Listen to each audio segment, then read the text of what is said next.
The Spanish Announce Table. You have found pro wrestling's best podcast. This is the Spanish Announce Table. I'm Tim. That's Tom.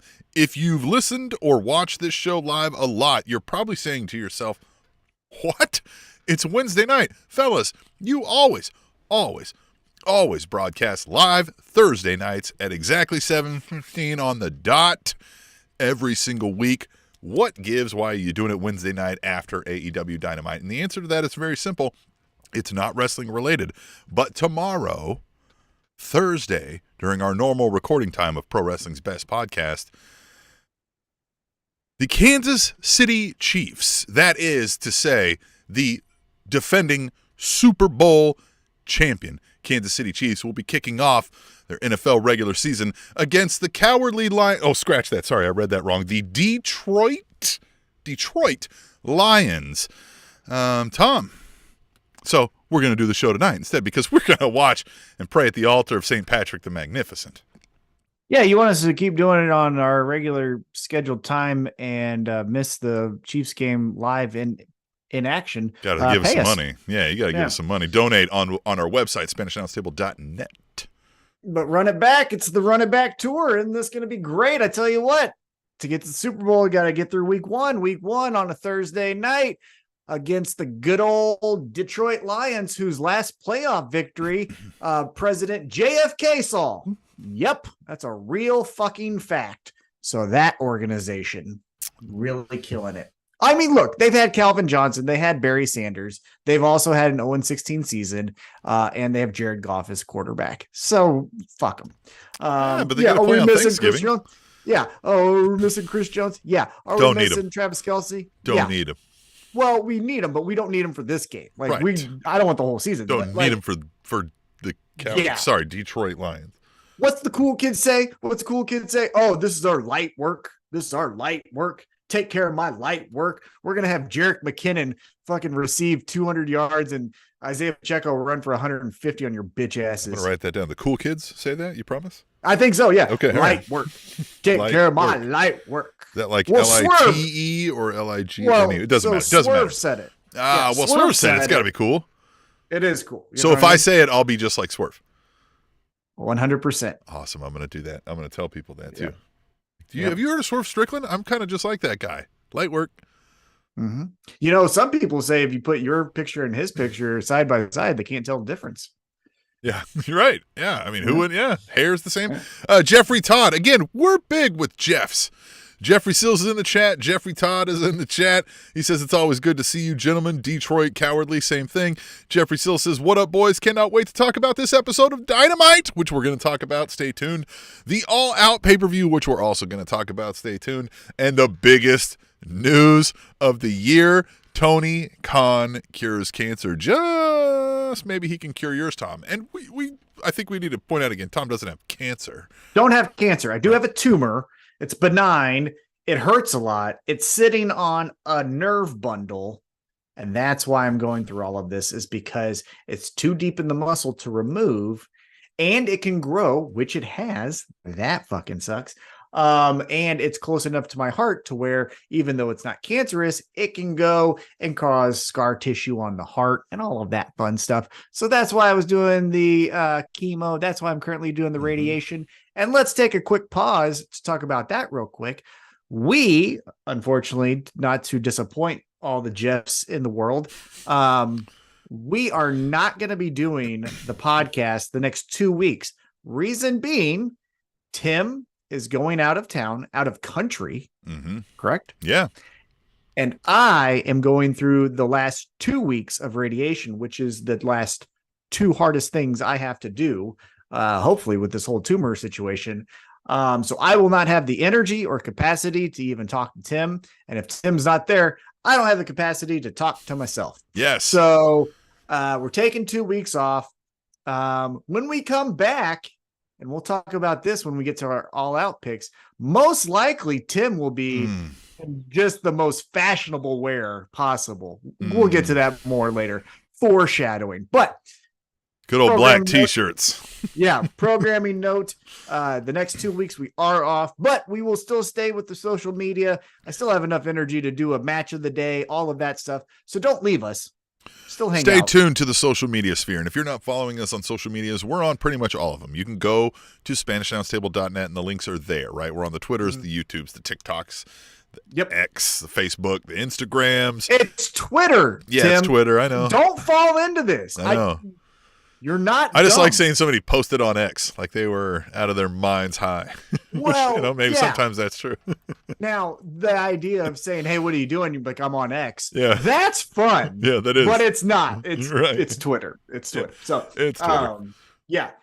So yeah, programming note there. 2 weeks we're off. But Tim. Yeah. Let's keep on moving with the show. I guess I'll just tee it up to you because you have a lot to say. I'm kind of. So we always like to start the show off by talking to our fans, right? And we have some tweet the tables, but we're going to pause on those and we're going to save those. We also like to hop in the Spanish Announce Time Machine where we go back in time. We take a little trip back in time and we talk about some things that happened on this day in pro wrestling history. But we also got to put a slight pause on that because we don't want to bury the lead this week, right? And I'm not even talking about AEW All Out, as great as that was. We're still going to talk about that later in the show and AEW Dynamite. But the biggest news in a while. I know we keep saying this a lot lately, but it feels like it keeps coming. One of the most joyous things that I saw in wrestling this week was CM Punk was fired. This guy got fired. Like, all right, if we're going to be the Bobby Heenan School of Journalism here and try to be professional, CM Punk's contract was terminated by AEW, Tony Khan specifically, who said in a press release that it's his decision alone, but it was after their investigation was reviewed by their disciplinary team and a group of outside legal counsel, to which both reported a unanimous decision that CM Punk's contract should be terminated. And Tony Khan followed up on that by saying, thanks for everything. You're an integral part. Best of luck in your future endeavors, which he didn't say, which God bless, man, I wish he would have said that. Or what he could have said, what I would have said if I was Tony Khan, because I like to be a little petty bitch, is tell me when I'm telling lies, you no longer have a contract in AEW. Yeah, Wouldn't that have been the exclamation point on that whole fucking thing? Oh, if he wanted to go into business for himself and turn the Brett screwed Brett into his own thing, that line would have doubled down and would have and man, if he really wanted to, he could have said, tell me when I'm telling lies, CM Punk is no longer employed by AEW, and then you hit the Young Bucks music and they both do the pose and Tony Khan walks in between them to the ring. Then you're getting all the yeah. And listen, this has sparked an immense amount of online controversy. As one could guess, everywhere CM Punk goes, that follows, right? An immense amount of online controversy. Well, okay. No, you go first. Because I got just an observation from someone who just views him as fine. So you've got more stronger takes than I do. So I'll let you kind of look, I mean, it's no secret that we're not the biggest fans of Phil Brooks, right? You have even said you're a bigger fan of the CM Punk character than I really ever was. And that's fine. But the Phil Brooks guy, it's been clear, is kind of a douchebag. I even empathized with him, or sympathized, whatever the correct term may be in this situation, when he first was kind of leaving WWE, right? When he was doing the walkout thing for real, he was getting that lawsuit. I was like, yeah, fuck the machine, right? Like they treat people like shit. Fuck them, right? But then as stories kept coming out and how he treated kind of Colt Cabana and everything, it was like, oh, this guy's a fucking douche who won't ever let anything go, right? And then I kind of forgot about that. Then AEW comes around. We get the story, the return. Everything's going great. Honeymoon love story. But the guy just could not help himself, right? It is all about him. He is the self-professed locker room leader, and anybody that says otherwise, we've got a problem, and I talk shit, but if you say anything bad about me, and the people online that are defending this guy to no end, saying well, they started it, and he's just retaliating, right? And do people not understand what was said in the context of this press release? The company's discipline team and outside legal counsels, that means fucking lawyers, corporate HR lawyers, after talking to nearly everybody seemingly that's come into contact with CM Punk during the time he was there in AEW, all gave a unanimous decision. That doesn't come because the guy was unfairly picked on, guys. Wake the fuck up, right? Like, come on. Well, do you know who the disciplinary committee was? Oh, I mean, I've seen that's not real.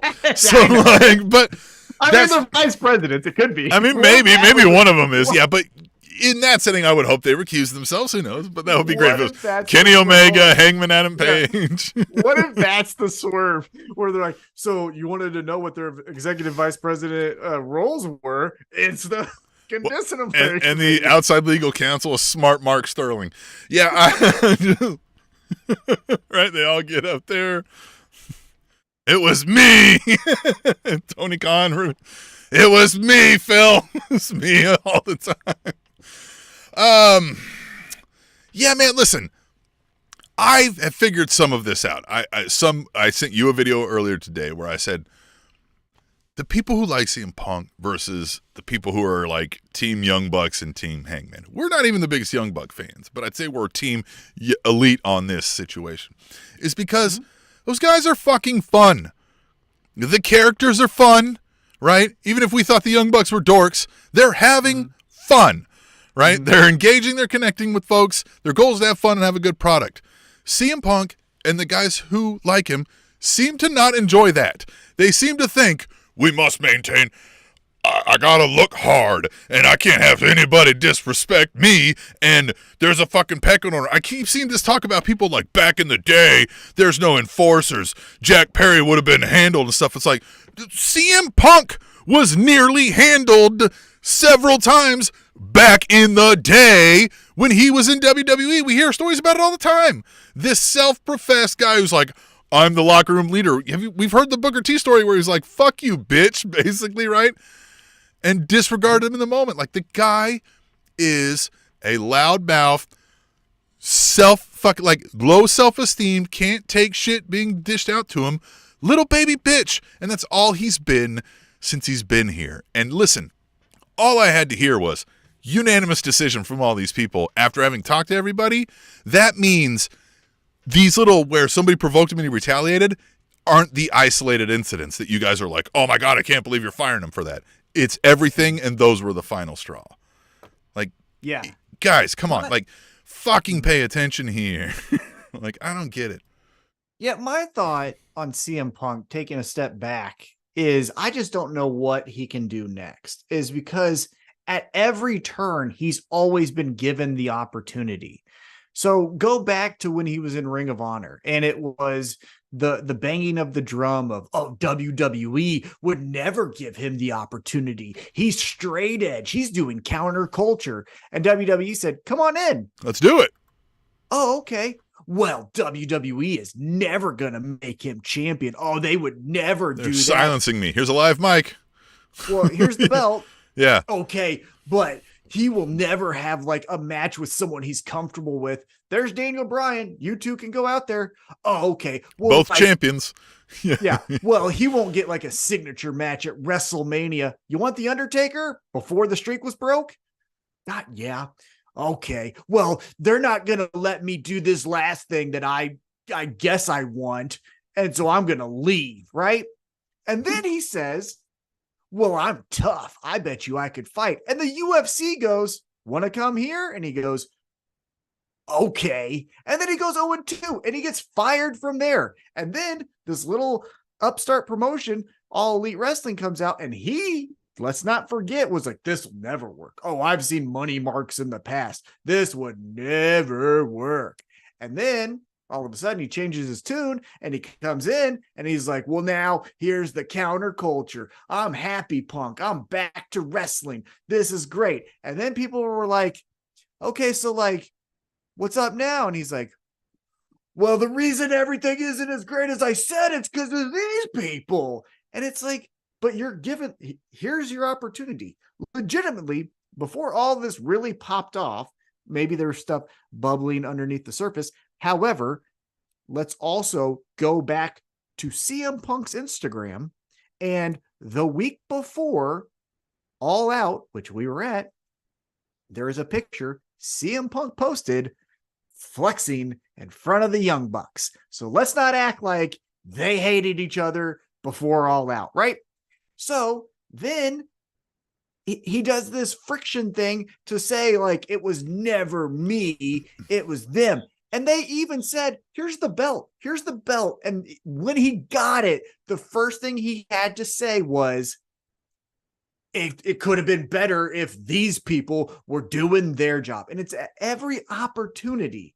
Like, it's white privilege, if you really want to say what it is. At every opportunity, he's got what he wanted, and it was never good enough, because when it was time to, like, put your money where your mouth is, as the phrase goes, he just couldn't do it. So yeah. Look, he had a kind of a movie career that really went nowhere. I guess he's on that Heels show. He wrote comic books that no one read. He's out of WWE. He's definitely out of WWE. Let's not forget, again, reporting is reporting, but enough people said it to where I believe where there's smoke, there's fire. Apparently he hated William Regal. So that's not going to go over well, because guess who's over in WWE? William Regal. He's not coming back to AEW anytime soon. He can't leave Chicago, so he's not going to New Japan, for Christ's sake. And no one else can afford him. Yeah. Well, yeah, right. Yeah. Like, what's he going to go to Impact? I need better answers. Again, what the fuck is it? Is it just that he talks shit? Because, surprise, guys, he doesn't even really do that at, like, an elite level. He does it, I would say, at, like, a top level, right? But, like, he used borrowed lines all the fucking time. He fucking just is an angry piss ant, and he just lets that flow, and that's why he's seemingly good at talking shit. But what the fuck else is there? As we've talked about, he is an atrocious athlete. He's not, calling him an athlete is a misnomer and kind of an abuse of the fucking word.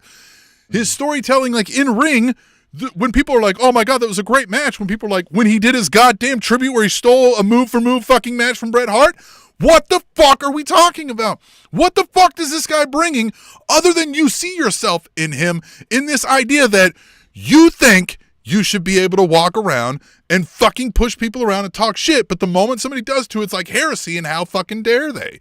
That's the only reason I think people like that, is because they want to see somebody like themselves fucking get over and win in the world and not have to suffer fucking consequences, which is what CM Punk is doing again, because he can't shut his fucking mouth when somebody says something negative about him. For fuck's sake, he's a baby. Well, the thing that I find interesting, really more recently than I can think of, is if you go back to when he was doing the voice of the voiceless, and he was, like, playing with Triple H's tie during a promo, and he was putting his feet up, like he was doing it more maliciously, but he was doing the fun things that we talk about that the Young Bucks were doing. Again, Young Bucks were doing more tongue-in-cheek. It's reminiscent of early DX, right? Like, we're going to call it the Meltzer driver. Punk was doing that, but more like, you gonna fucking touch me, right? Right. But he was pushing up against this traditional way of doing pro wrestling.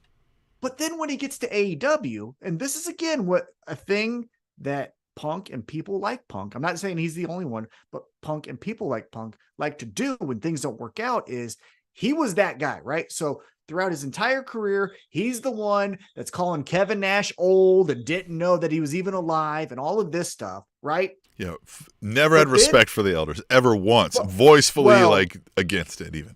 Well, but when he gets to AEW, and now the tables have turned, and the Jack Perrys of the world, I'm just using him as the example, Hangman, right, are saying like, hey man, no, we don't kind of like the way we do that. Now all of a sudden you don't listen to Terry Funk. Yeah, I know. To JBL, and it's like, I know. wait a minute. When like certainly he shit talked people of those same eras, just maybe not those folks in some of his promos and things, and that's the point of it. It's like he just like the hypocrisy out of CM Punk is so blazing that I say to people like, dude, you're not like, you picked a side, you don't care what he fucking says. He could come out and say you're stupid and you don't care. You're just like, yay. Yeah.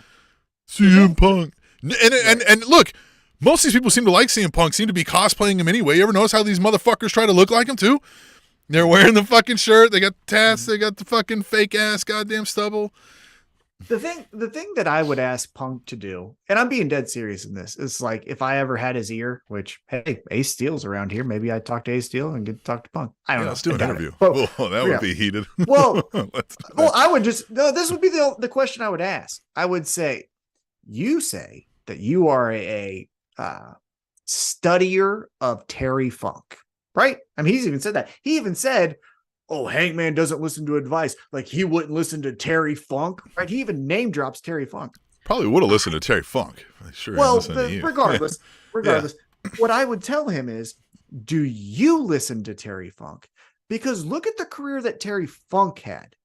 He took, similar to AEW, but even on a smaller scale, ECW, which had way more personalities and way crazier shit happening in the back, which I'm going to guess Terry Funk wasn't the most keen on. And he said, no, I'm going to spearhead this and be that superstar figure to where people will pay attention to this, right? I'm going to main event the very first pay-per-view. Then he goes to WWE after that, becomes part of the Job Squad.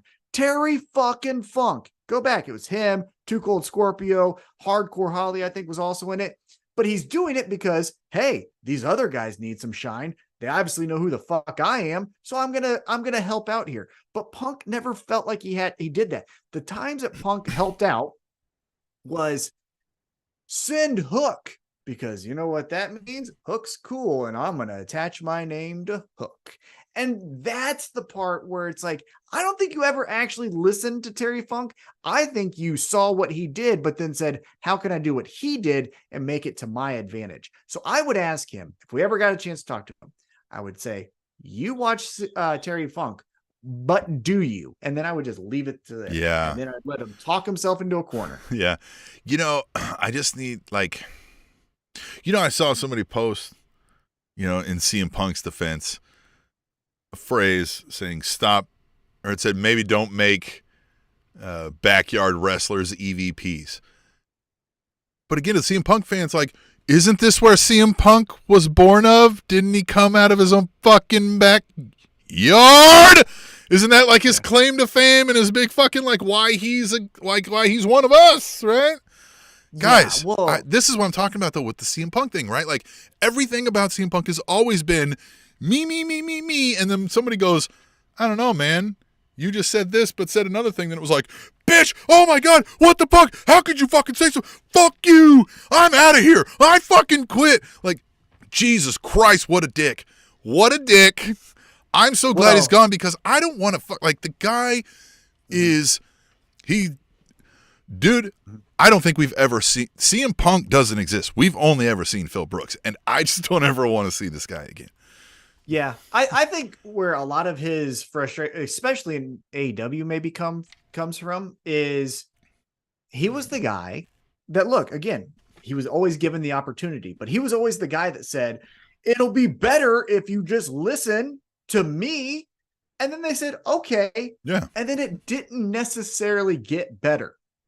Right. Right? Like, look at the ratings of Dynamite. They were good. They spiked. I'm not going to act like he wasn't a part of anything. They spiked, but then they were fine.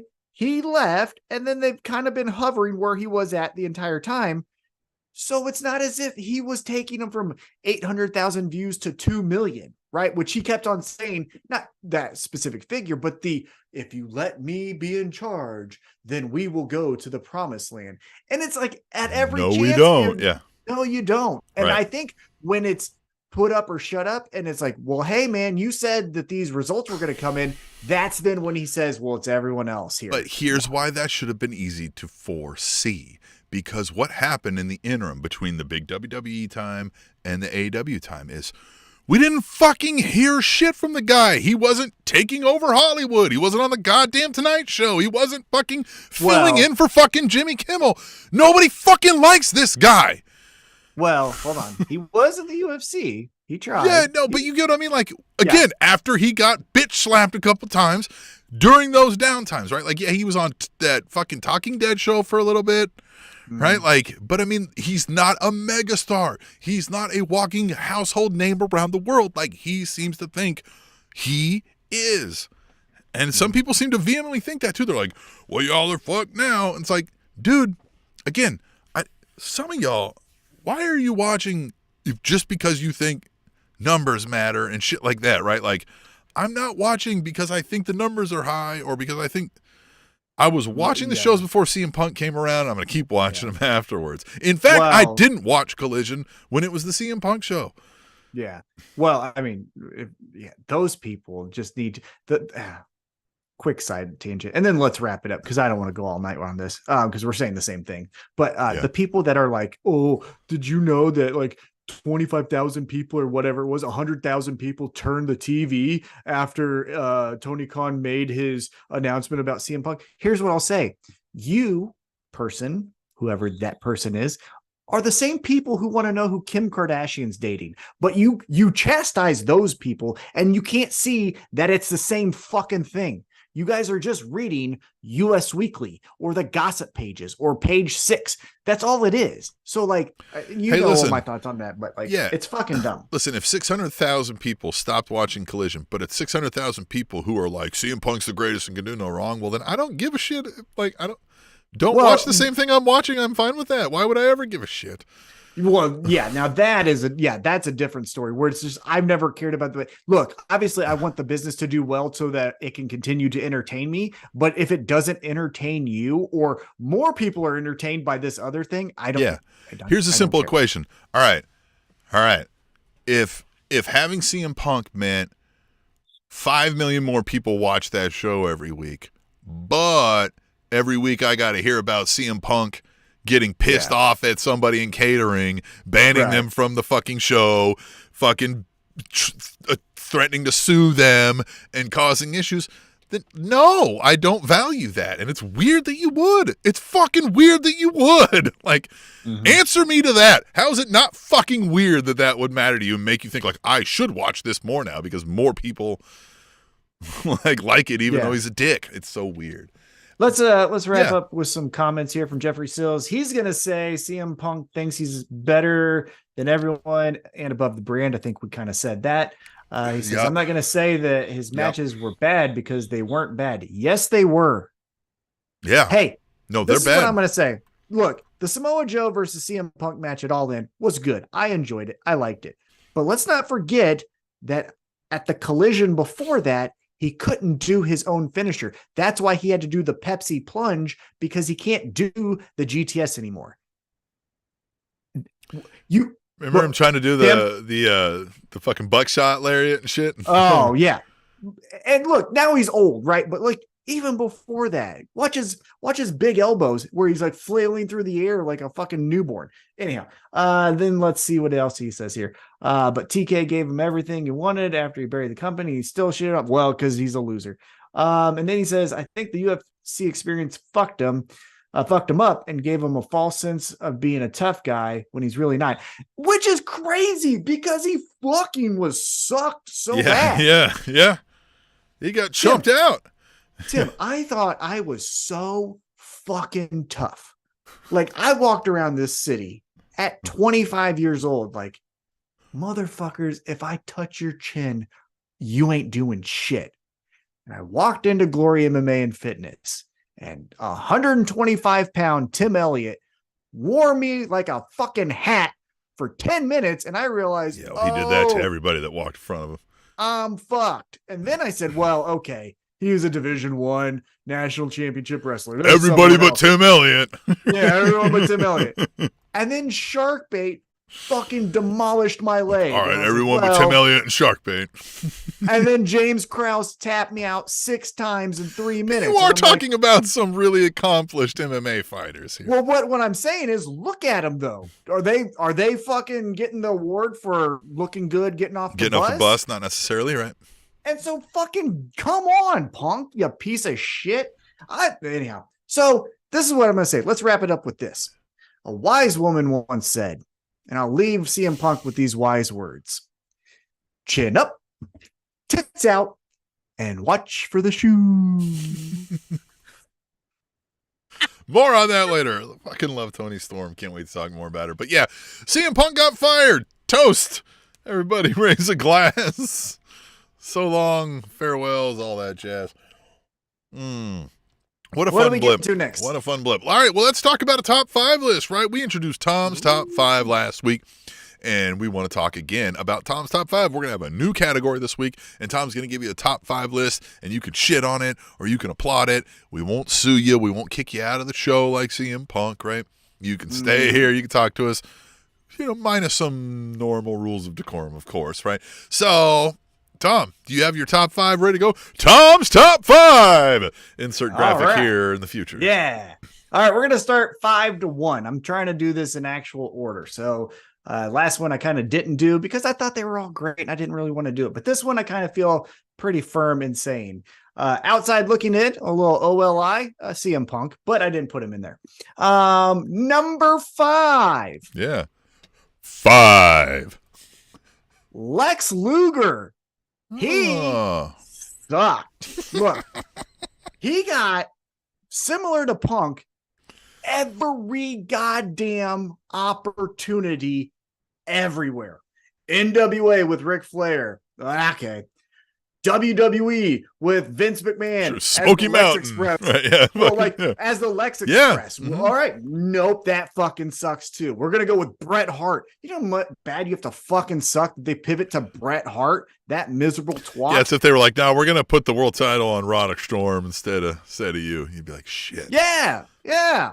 Neck Strong out there. Man, we got to talk about that. We'll get that. Neck Strong.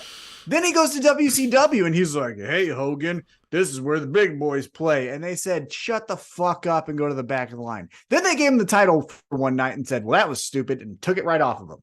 So he's number 5. Number 4. The narcissist. This is where, forgot about the narcissist. Well, yeah, because it fucking was bad.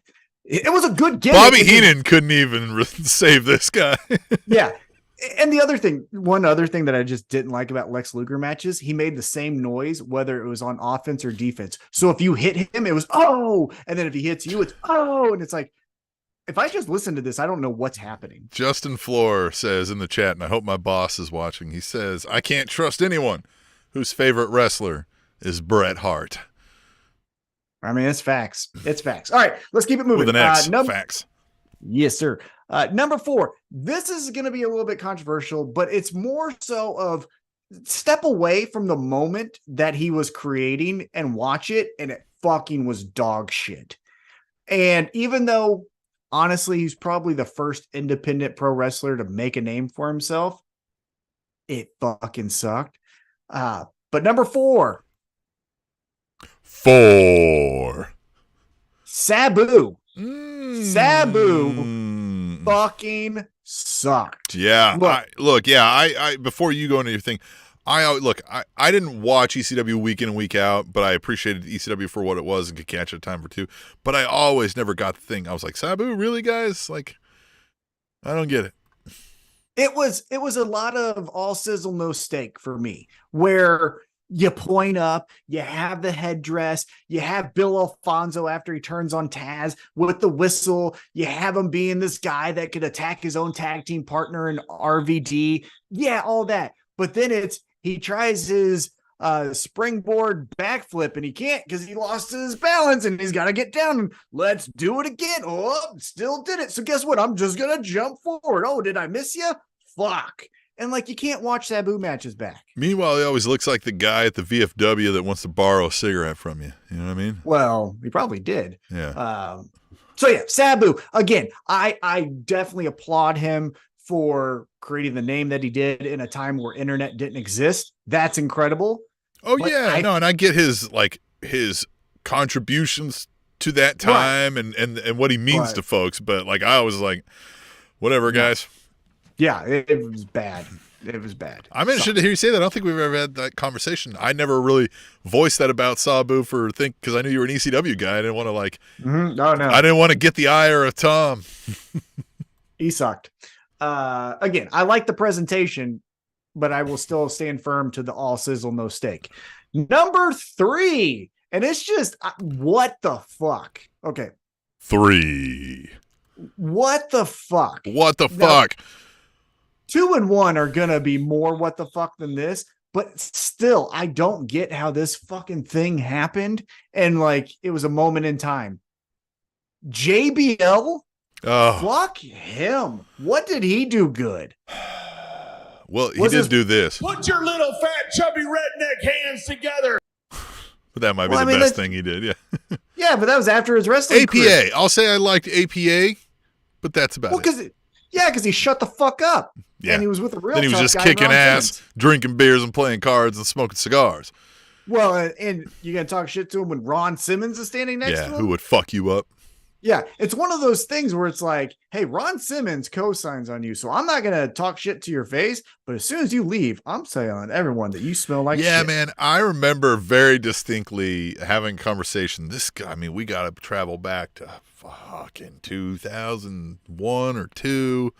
Mhm. I remember talking to a friend of mine who lived a couple houses down, right? And we would go watch Raw together and stuff.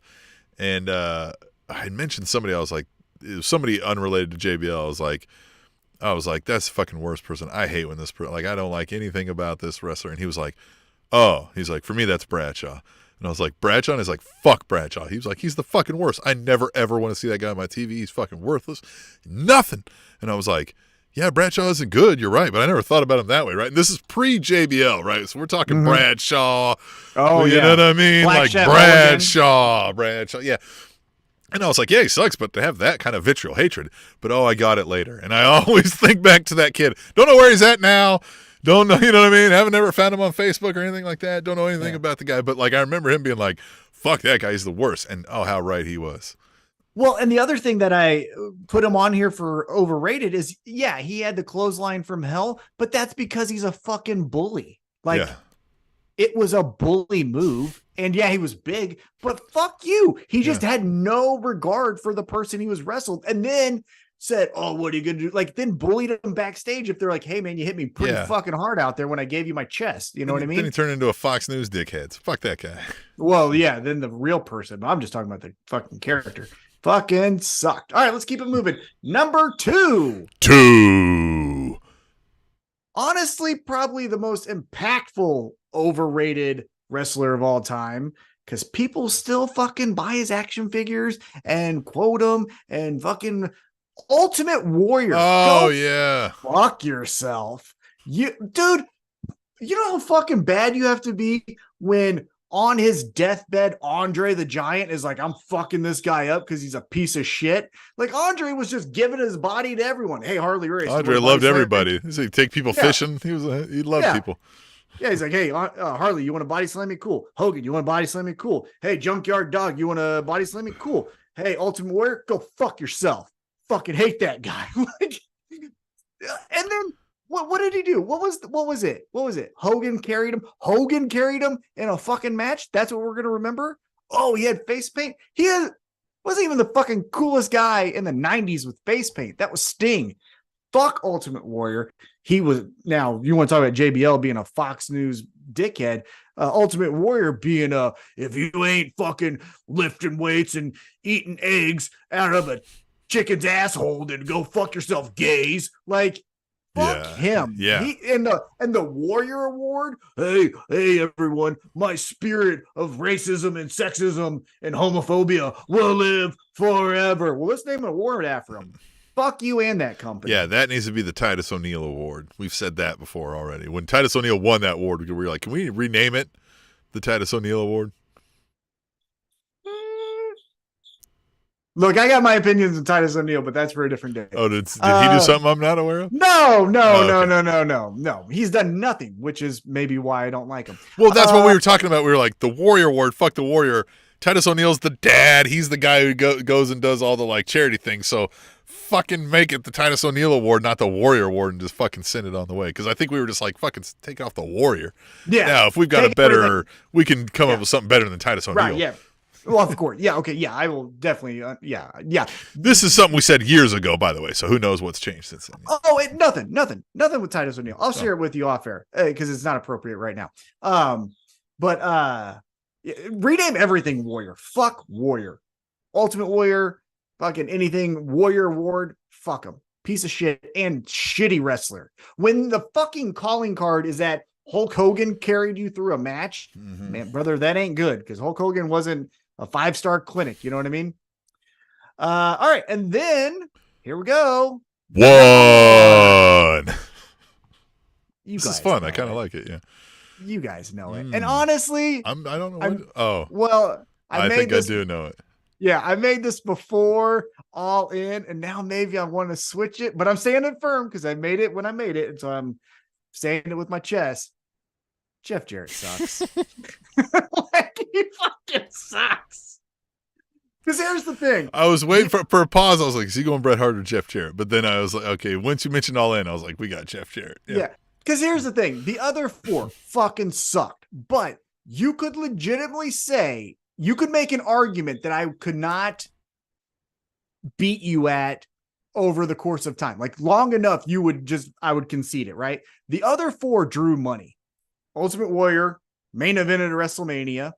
JBL carried SmackDown as their champion. Even CM Punk draws money, right? You're outside looking in, yeah. Yeah. Sabu was one of the figureheads of a promotion that lives forever. And Lex Luger was the main guy in NWA, WCW, and WWF. So, but with Jeff Jarrett, the one time he was the man, the company lost $20 million. Tom, the chat is angry with you. They are. They cannot believe. Justin Floor says, how dare you? Jeffrey still says, no, with at least 12 O's. And Theo P wants to know, how can you crap on NWO 2000? With multiple exclamation points. Are you trying to tell me the fucking group that was spearheaded by Jeff Jarrett and Bret Hart? That group? When I was researching for On This Day, which stay tuned for our trip back in time, there was one where it was like NWO Wolfpack was involved in a match against NWO Hollywood, and it was like Hogan, Bret Hart, and Stevie Ray, and I was like, ugh. That's some shits right there. And Jeffrey Sills, let me correct you on a fact. I did not say the number one who sucks. I think he sucks. I am saying, though, if you think he's good, that's fine. But what I will argue on, though, is he is overrated. That is the list. Look, me saying someone sucks or someone is good is irrelevant. It's overrated as far as how much money did they actually draw when given the opportunity and given the spots and time to say, this is who I am. Fucking sucked. Again, sucked, but what did he do? Tell me the thing he did. He gave AJ Styles a platform. That's cool, but he was trying to take the belt off of him every 10 minutes. So what did he do? TNA? That's a piece of shit name. You know why? How I know? Because fucking Scott D'Amore renamed it to Impact. That fucking fat Canadian was like, nope, not good enough for me. Impact. Like, get the fuck out of here. Jeff Jarrett didn't. What is he gonna sell you gold? Is that who's fucking arguing with me over here? The people that bought Global Force gold. Theo P says, I would buy a $20 CM Punk ice cream bar, take a bite out of it, and smash it over T-Mac's head for dissing on the Chosen One. Well, you know what? You'd be out of $20 and a black eye. So I don't know why you'd want to do that. Hey, fun fact, Tom's swinging with the right now. So that's the only tip I'm going to give you. Right here. Look, I just need one. But Tom's got educated feet. I always hated that fucking God, term. Yeah. What do they go to fucking Harvard? Gym? That's the thing they always said about CM Punk, right? The educated feet. And I was like, nah. First of all, them feet look really dumb. Especially with them kick pads on or whatever the fuck you look like you just got done riding a dirt bike. Come in here. Oh, God. And his fucking kick to the head, even in WWE, but in AEW, good God, it was bad. fuck out of here, Punk. Ugh. He's so unathletic. What makes that just OLI? Because again, he sold out the United Center on a return. I can't say. Yeah, no, it was one of the loudest pops I've heard. I'm gonna give it that. Like, Yeah. them Chicago fucks love them some CM Punk. Well, I don't know. They also but like did pizza they? bread for some reason too. I don't Well, know. but did they? Because the Collision, those little CM Punk chants got drowned out pretty fucking quick. Yeah, look, it's You know going to what I go mean? away. Like, at some point, he's going to fade away back in the background like he did before because the guy's fucking, like, all he brings is. That's the exact All right. quote. Exact quote. Gun to your head, though. Gun to your head. I'm gonna do it this way, like this. Okay. Gun to your head. Look at me, Tim. Yeah. Gun to your head. Mm-hmm. Does CM Punk ever come back to AEW? Oh. Ever? No. I don't know. All right. You ready for a different let's change some things up, right? Let's hop in the time machine. Let's take a little trip. Back in time. Yeah, and see some things that happen in pro wrestling history, right? So any new viewers or listeners we'd like to talk about next week's Monday through Friday, which will be the September 11th through the 15th. And we'd like to tell you something that happened on that day in pro wrestling history so that you can tell your friend, parentheses S, a fun fact about pro wrestling. Tom is looking mighty confused at something in the chat. What the hell is Theo talking about? Nah, they went to Kansas City, upstairs city. Talking about your collage. educated feet, I believe. Oh, above the strip joint in downtown Kansas City. Yeah. You talking about Which one? Spearmint, right? Yeah, Yeah, which you one? talking about Spearmint? Huh? Talking about the blue room. All right, never mind. All right, let's go. Let's see where we at. Back in time. And see what happened On this day. in pro wrestling history on September 11th, 1995.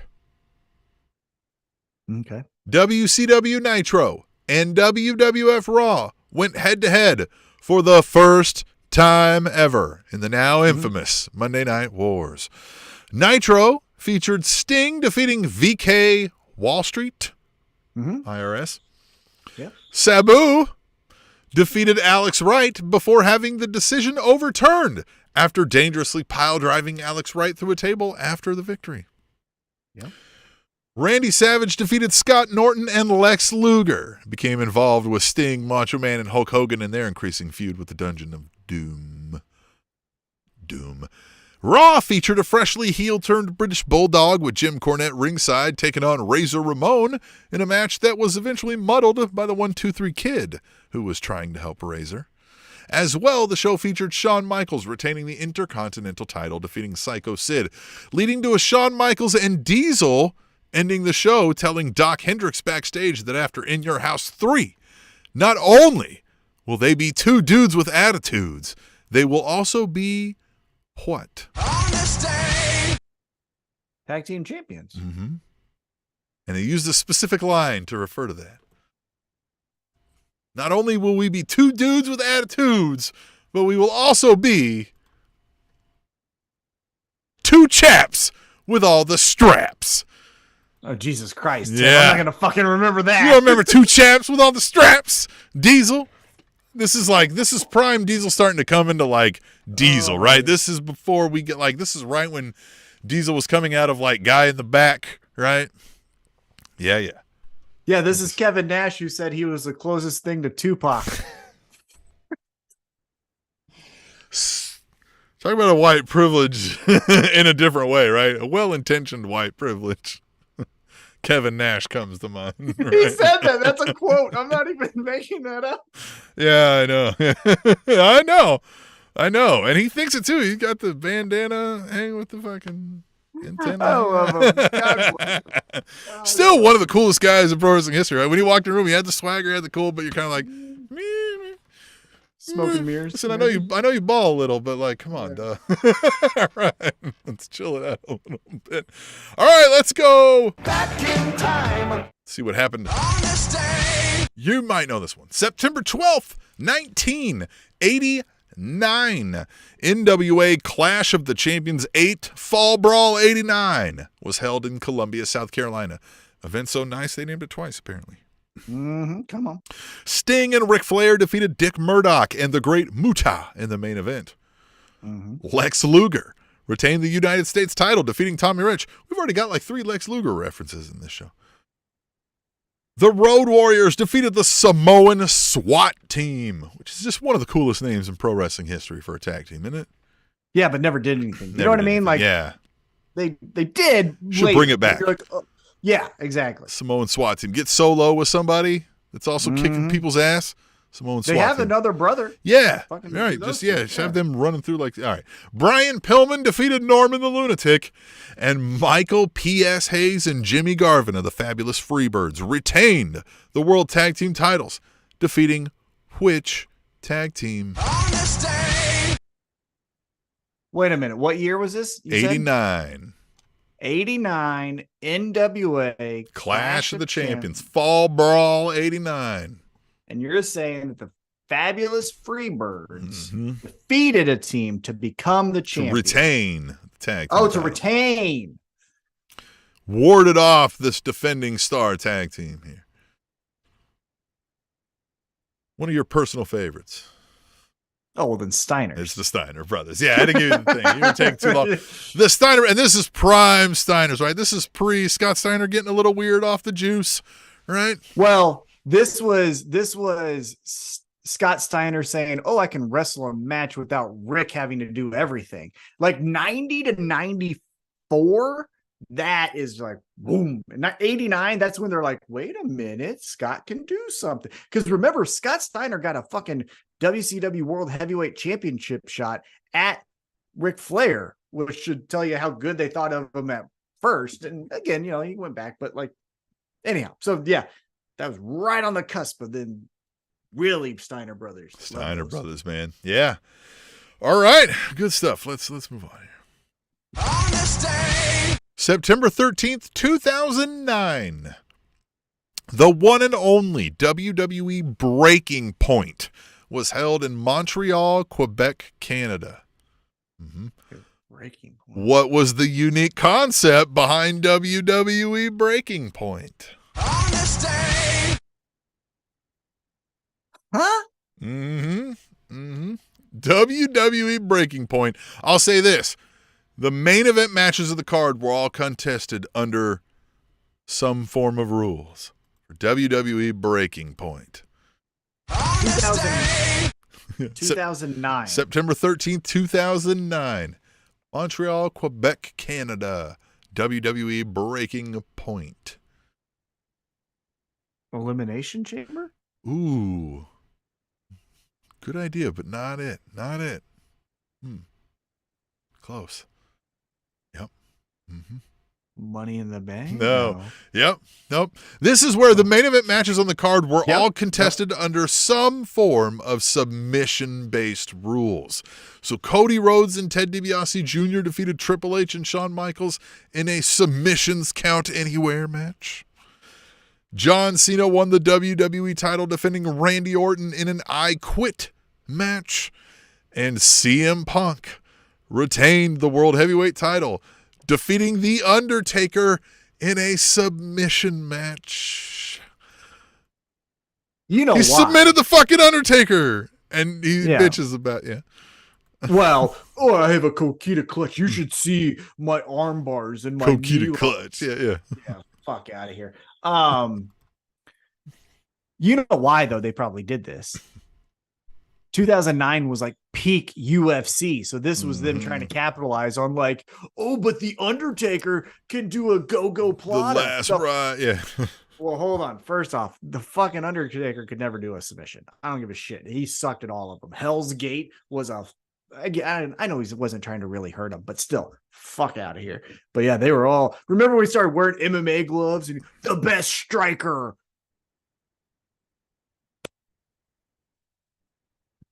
Yeah, he fought like every fucking motorcyclist in a bar that I've seen get into a fucking fight. Oh man, stand too tall, I can swing too wide. Yeah, but then, oh my god, dude, the start of his one-man show was just a fever dream out of 2007. It was just Affliction it's t-shirt, Limp Bizkit. Yep, it's 100% a Limp Bizkit. Fist in the air. Oh my God. I loved it. I bet it smelled like leather and Pall Malls up in that place. Yeah. Yeah. Smelled like chewing tobacco and Curve. Yeah. Smelled like Whataburger and used motor oil. Yeah. Right, Smelled like an O'Reilly's and used condoms. Yeah. Well, hey, listen, I mean, haven't we? All right. Let's just let's go. Who hasn't banged a chick in an auto store? Who hasn't banged a chick out back of an O'Reilly's? Goddamn. God damn it. Right. This is America last time I checked. Back in time.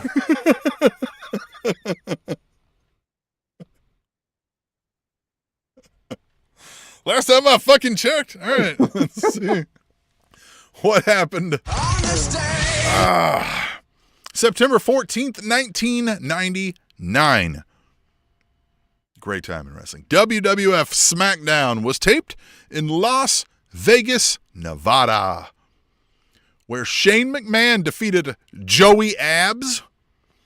The Undertaker defeated Kane, Mankind, The Big Show, and The Rock in a 5-man Royal Rumble. Al Snow defeated the Big Boss Man in a pepper on a pole match. Oh, fuck out of here, man. Pepper was a dog for anybody who didn't see this. Yeah.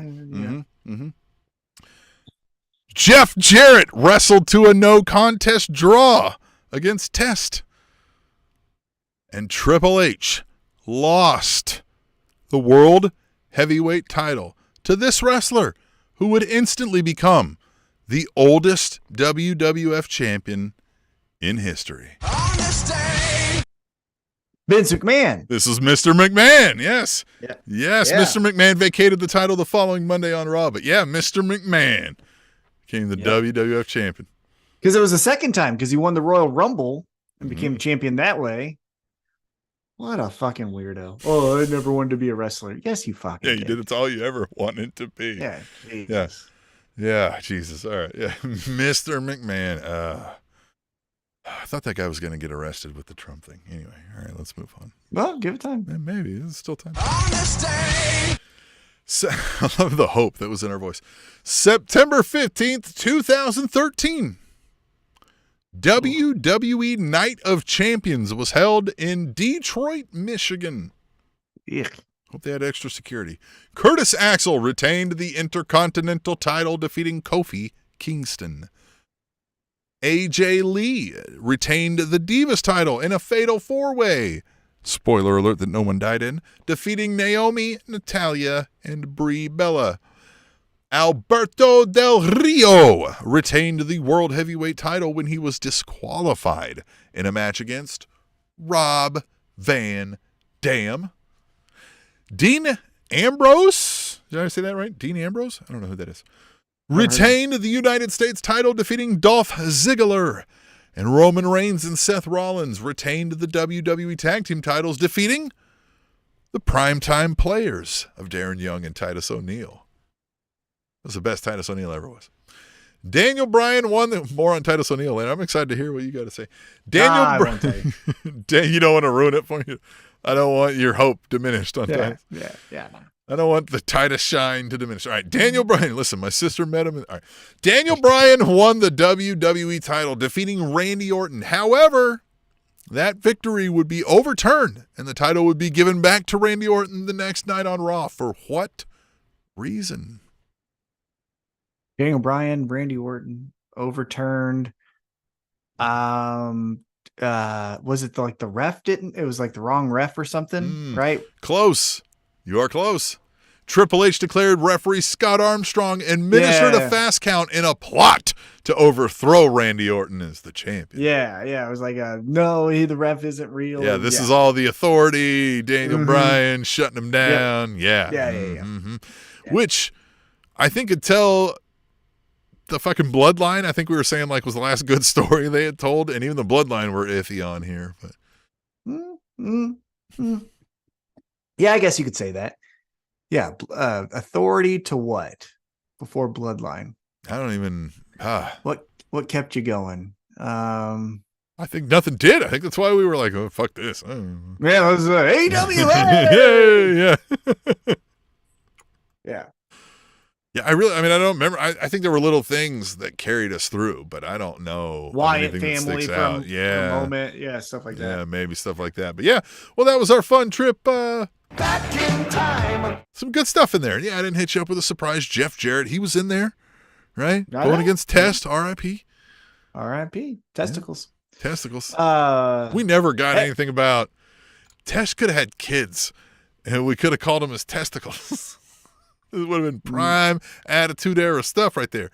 Test could have had some little people, whatever, they might have called them back in the day, and they could have been his testicles. That would have been prime attitude era stuff.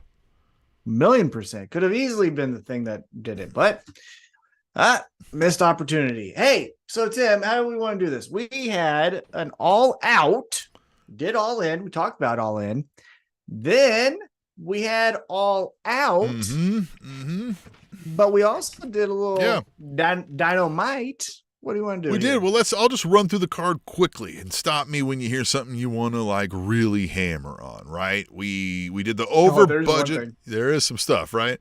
Over budget charity battle royal that Hangman Adam Page won, thereby allowing him to donate $50,000 of Tony Khan's money to the Chicago Public Education Fund. A little beef I have with this. Wouldn't it be the under budget charity battle royal? We have this money because we're under budget. Right? Or are you saying we're going over budget because we're giving this money to charity? Yeah. Okay. All right. To me, it's the under budget. Hey, we came in under budget. Give it to charity. Yeah. Dana Brooke. Yeah. Potato, tomato. All right. Yeah. Throw that one in on somebody. Yeah. Potato, tomato. That's a good one. All right, what so else we got? Hikaru Shida, Willow Nightingale, and Sky Blue defeated Athena, Mercedes Martinez, and Diamante by pinfall in a 6-woman tag match. Meh. Willow. I love Willow. Love Willow. The Acclaimed and Billy Gunn, with Dennis Rodman, defeated Team TNA of Jeff Jarrett, Satnam Singh, Jay Lethal, Karen Jarrett hanging around, Sanjay Dutt in a 6-man tag team match for the World Trios Championship. I think everybody and their mother saw this one coming. Yes, but can I tell you what I wanted to have happen? This was my hope, and it wouldn't have happened, and it's fine. But maybe in LA, they can do this, because Dennis Rodman played for the Lakers. If you recall, on Collision, Dennis Rodman was like, Satnam Singh, he's 7 foot tall. That's as big as Shaq, and I kicked his ass all the time. Well, let's not forget, Shaq had a match in AEW. And so I was hoping that somehow Dennis Rodman was about to like take out Satnam Singh and Shaquille O'Neal would body slam him and get him out of the ring. And then Satnam Singh and Shaq could do like and then they get separated, but that's how you get rid of Rodman. You get a Shaq appearance again. I want a Shaq appearance, but I think now every time we get a Shaq appearance, he has to disappear like he did on that one. Always. Yeah. That's what I'm saying. Yeah, always. Just, he's in an ambulance again. How the fuck did that ambulance? And he's just gone. Here? What's up with that? If we're in London and we get the cliche phone booth, which we didn't do, thanks AEW, but like let's get one there and he just disappears into that or something, right? Yeah, Shaq's got to disappear. Yeah, Shaq's got to disappear. All right, Better Than You, Baby defeated the Dark Order of Alex Reynolds and John Silver with Evil Uno by side. It's only those three now is the Dark Order, right? Yeah. Which is good. Yeah, Look, which is good. 10 was getting in the way. It was fine. The thing that I liked about this was I was doing a fantasy football draft during this pay-per-view, and I was at my in-laws' house, and they've never seen AEW. They watch 5 minutes of SmackDown as like hey, we watch wrestling. I'm like, I wish you wouldn't watch that. But anyhow, yeah. Because all they're like is like, this Roman Reigns guy is so mean. I'm like, yeah, that's the point. But anyhow, they'd never seen AEW. So when they saw MJF drinking a beer and then like doing the runner, and they're like, do we like him? I was like, yeah, well, kind of. Yeah, like right now. He's our scumbag. Yeah. And they're like, so is he like, what? And I was like, well, just watch. Just watch. It's fun. Yeah. Yes. Samoa Joe retained the ROH World Television Championship, defeating Shane Taylor by submission. This was a hard hitting stuff right here. Yes, and they didn't get paid by the hour on this one. I think it was like less than 10 minutes. But this one will lead into Dynamite. I think that's how we should do this. So at the end of Better Than You, Baby winning their match, MJF selling his neck injury, goes to walk up the entrance ramp. Samoa Joe's music hits, and he walks out and he pushes him. And as we know, that's going back to the NXT. He pushes them and all of that stuff, right? Fun. We're circling back. We're doing it again, brother. And then tonight we get a little promo battle between Pillsbury Joe Boy and MJF. And you know what? I will say this. Joe isn't the guy that's necessarily going to be like, check out this 20-minute promo. But if you go throughout the history of Samoa Joe's promos, he has so many great one-liners or presence that makes you believe. One of the greatest lines, two of the greatest lines, actually, now that I'm thinking about it, from Samoa Joe, and probably in pro wrestling history, was when there was a group of wrestlers. It was Randy Orton, AJ Styles, and then Jeff Hardy. And Samoa Joe is making his way with a microphone talking, and Jeff Hardy interrupted and was like, "What do you want, Joe?" And Samoa Joe says, "Why don't you make like your AA meetings and take a step to the back?" Which is just incredible to say in WWE. Obviously, you have the Wendy line, "Hey, Wendy," about AJ Styles' wife.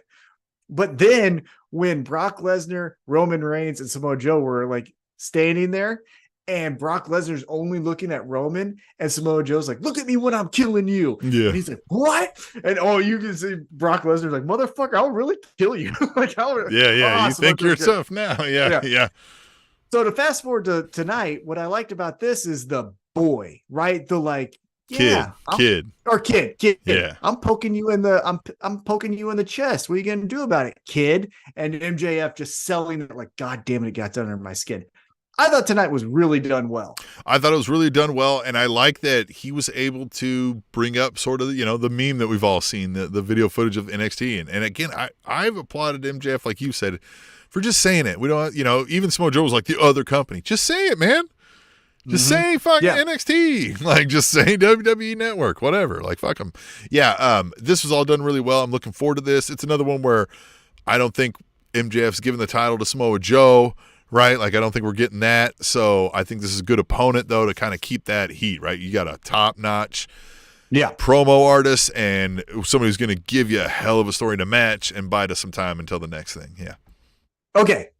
But what would you do if, because I didn't see the brackets, I don't memorize them, and I don't have it pulled up now, but Samoa Joe and Roderick Strong, Neck Strong, is in this tournament.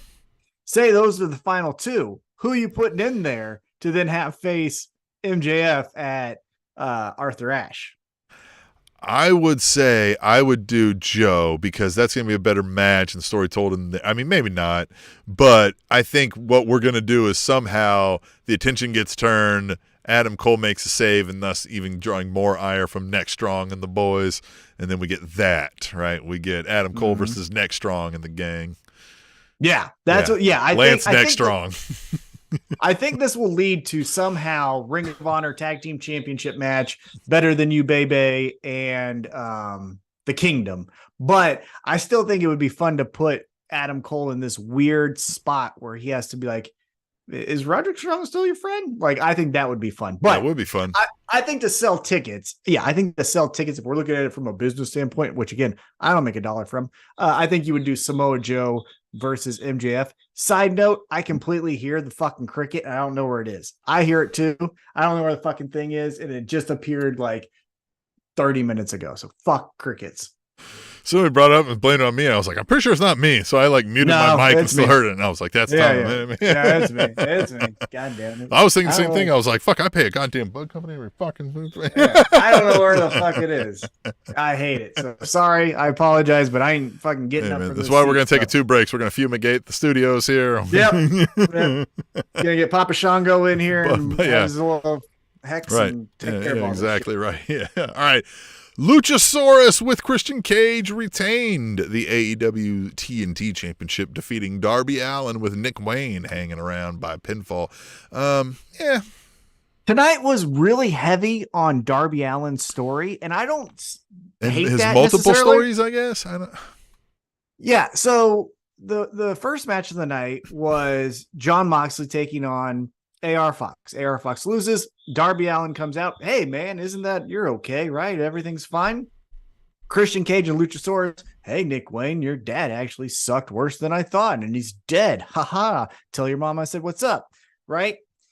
And then at the end of the night, we get Nick Wayne versus Darby Allin in this tournament to get a number one contender. Darby Allin wins, which again, he's going after the World Heavyweight Championship. But then Christian Cage is like, see my TNT championship? You're never gonna get it. And I kind of want to be like, well, he's not going for it. Like, he lost to Luchasaurus. Yeah. So what the fuck are you hanging around him for? Yeah. You get what I'm saying? Like, it doesn't make sense. Jeffrey Sills, real quick, if we can back up a little bit, he says the participants in this tournament make the BBB, right, the big Burberry belt, worthless. They need to bring back the ranking system and make the tournaments off those rankings, top 8 or top 16 or whatever.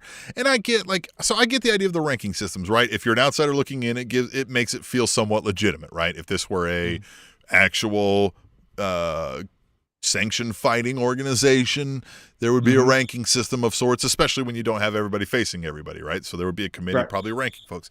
And that feels right. But the thing is, you wind up, you're trying to kill a cricket over there? I don't know. I'm just trying to do something. Trying to scare it.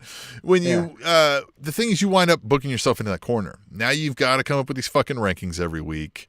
And then do they matter or not to the storyline? Then you feel kind of pigeonholed into it, right? So I think that's why they kind of went away from it. If I had a crystal ball looking in, right? But yeah, I don't know. Yeah, with this Luchasaurus Christian Cage thing though, I'm like, what do we do next? Now, man, I don't want him to keep messing around with Darby Allin and Nick. Like, I don't know. Also, I'm not really sold on Darby Allin as much as others, but also Nick Wayne.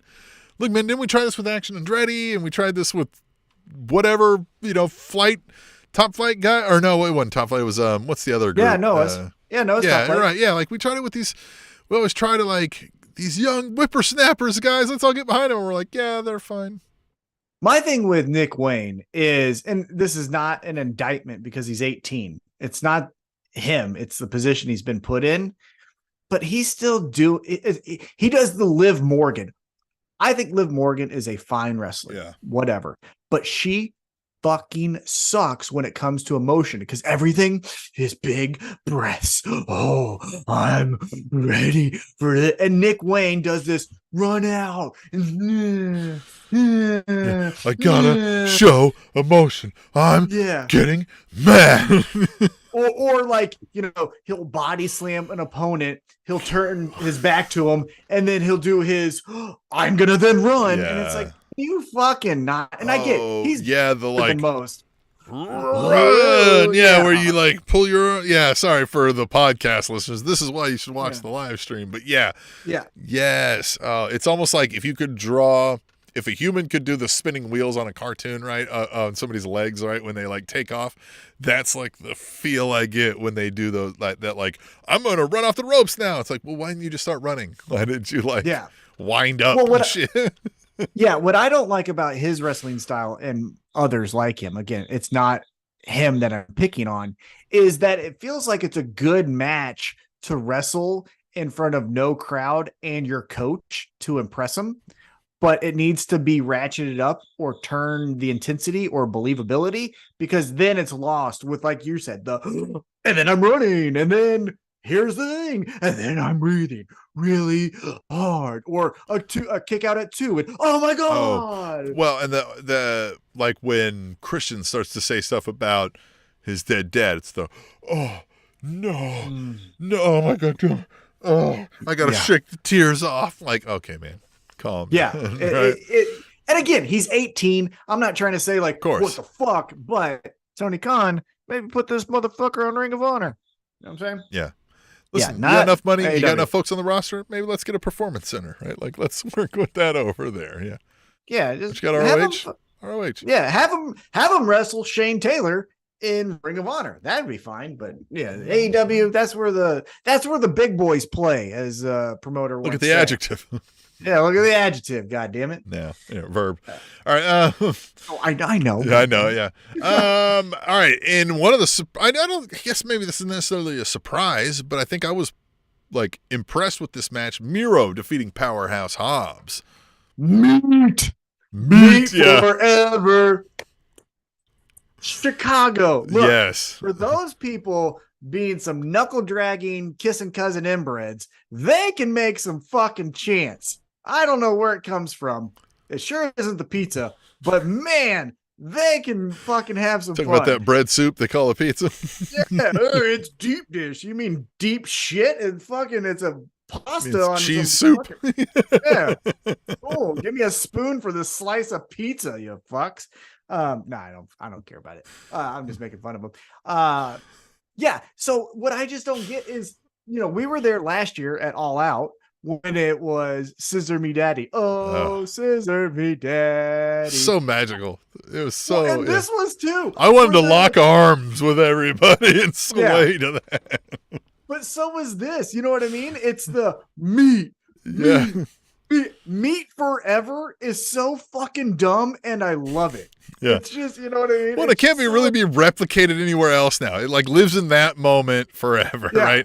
Now, anytime two big old fellas come out, though, we're going to get a meat forever chant, probably in perpetuity now. Yeah, I love it.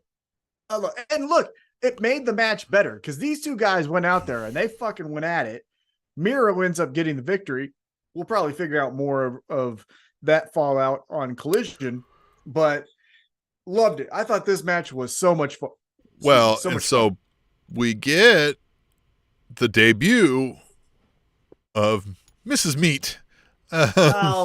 Lana out here looking like she just did the walk of shame, fucking wearing her boyfriend's coat and some bra she found from her fucking sorority sister. Get the fuck out of here. Yeah, I don't know what that was or if we're going to get continued stuff from that, but it looks like Miro was like denying her existence of being real. So that'll be fun. Jeffrey Sill says this match, there needs to be a meat division. Meaty division, yeah. Meaty division? The meaty champion. Yeah. Yeah, anyone 270 and over, it's the meat champion. Meat that would champion. be fucking awesome. Yeah, your neck to chest ratio has to be a certain number. Oh, yeah, because you know who could qualify? Huh. John Silver. Yes. All these fucking big yeah, guys. just right. Yeah, your neck to shoulder ratio has to be. Yeah. Yes, we need to. Do a little series, not a best of 5, but some type of series with Powerhouse Hobbs. The meat grinder tournament. Yeah, and they're just going back and forth. And then the meat grinder round robin. Let's get it sponsored by like McConnell Steaks or some shit. Right, and then John Silver walks out and he's like, "Heard you guys are in a meat competition," and he just like flexes on them, and they're like, and then he starts clotheslining motherfuckers. Yeah, fucking holding up them fucking 35-inch pythons and shit. Yeah, I got baby hands and a fucking big bicep. Yeah. Fucking hands look like tennis balls, but fucking biceps look like basketballs. Fucking little John Silver. Love that guy. Hell yeah. All right, what do we got next? Oh, but what do you think? CJ Perry. I don't give a shit. I think she's going to be minimally used. If I guess, it's going to be that. Like, it's just going to lead to him being crazy and saying, like, now you send a fake, image of my hot, flexible wife or whatever, right? Or the biggest payoff she's gonna get, and maybe I'm shitting on this like I did with Juice Robinson, and I was wrong, so I could be wrong here again. Probably be wrong a lot, but the biggest moment she's most likely going to have is a cat fight with Karen Jarrett. Yeah. Who the fuck? Well, the thing with that is like we tried with Lana, and I think it was discovered like she came out doing the Russian bit, and that got over pretty quick. But that was awesome. That was awesome, but that's all she's got. Like, that was the extent of the acting that she had. And that's because she's been doing that voice. We found out later through the Total Divas and shit. Like, that's just something she's done she's been ever alive. So, like, she's just had that down pat for a good, a long time. So, like, we tried doing her as a wrestler. She sucked. We tried having her do other acting. Really wasn't all that good. So, like, I don't envision a whole lot of greatness coming out of this. No, she's bad. Yeah. He's easy on the eyes, bad on the acting. Chris Statlander retained the TBS championship, defeating Ruby Soho. And, man, this is where we got an appearance by one of my favorites right now. Tony Storm. going to this Audrey Hepburn film noir damsel in distress. And just like I said, always remember, chin up, tits out, and watch for the shoe. I love how she said it like it was a fucking 1920s movie. You know what I mean? I also like that she also still threw the shoe. And then, like Renee, she fucking told you. Like, she gave you every ample warning. Yeah, but she's like, seriously? Yeah. It's a catchphrase, damn told it. You. Yeah. Yeah, Toni Storm. And again, in this match, she comes out, she grabs the spray paint, she costs Ruby Soho the match, gets asked about it tonight, and says, I don't look backwards.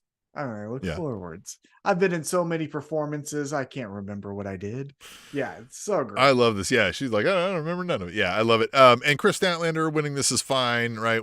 We didn't need to have this like Ruby Soho running around the TBS Championship and them on a 2-woman power trip thing. I mean, that could have been interesting, kind of. But we can accomplish the same thing with Saraya as the World Heavyweight Champion if that's the route we want to go. Yeah. Chris Statlander, though, I will say this. In the nicest way possible. I am not body shaming. I'm trying to say this as a compliment, okay? As a compliment. That girl thick. Oh, man. Yeah.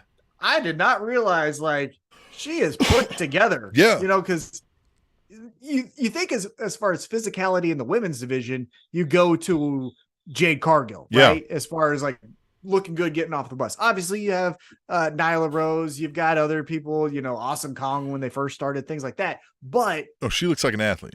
Yeah, I mean, man. she's sturdy. Yeah, and I think even maybe it was JR, somebody said it on the pay-per-view, they were like, we again mean this as a compliment, she's built like a fucking linebacker. Yeah. And she is. You know what I mean? Looks like she could go play college linebacker right now in D1.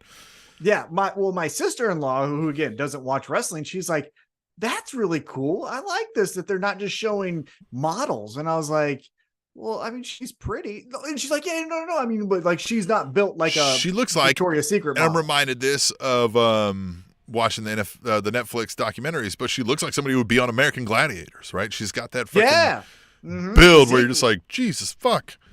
Yeah, but it kind of this person. It kind of comes up. At least to me, it was surprising. I've seen her since she started, but it just was like, oh shit, wait a minute. Yeah. It was when my sister-in-law said like she's put together, and I was like, fuck, I guess she is. Yeah, Kristen, sturdy. Yeah. Sturdy. All right. Bryan Danielson defeated Ricky Starks by technical submission in a no DQ strap match. Interesting. This was thrown together at the end. I don't feel like either person should have lost. So, I mean, we had to go with somebody here, but perfect way, right? So fast forward to tonight on Dynamite, we do a promo package where he's like, you didn't make me quit. You didn't make me quit, and you're not going to make me quit. No one here is going to make me quit. I'm tired of only getting one shot. Give me my opportunity. Maybe wink, wink, talking about more than just the match.